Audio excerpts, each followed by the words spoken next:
হলে কখনো রুই মাছ মুখেই নেবে না। আমাদের বাসায় তো শেরাটনের নাস্তা ছাড়া নাস্তাই কেউ খায় না।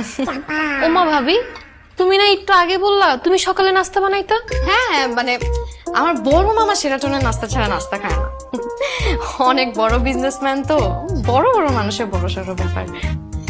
তা ভাবি, দুপুরে কোন 5 স্টার থেকে তোমাদের বাসায় খাবার আসে? দুপুরে বাসাতেই রান্না হয়।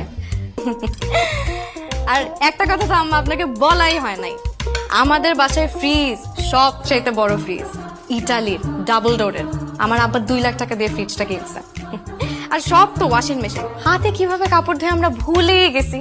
আমি বুঝি না আম্মা, আপনি সব কাজ এত কিছু একটা কাজের পর দিয়ে কিভাবে সামলান। আমাদের বাসায় তো 3টা কাজ।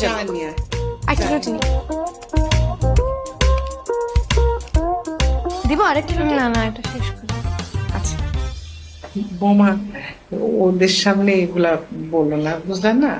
আচ্ছা আম্মা, কিন্তু আমার মনে হয় আপনার এই বিষয়টা নিয়ে ভাবা উচিত, বুঝছেন? আমাদের বাসায় তো লোক কম, তারপরও দেখেন কতগুলা কাজের লোক। আপনাদের বাসায় তো লোকও বেশি, তারপরও আপনি একটা কাজের লোক দিয়ে সবকিছু করান। আপনি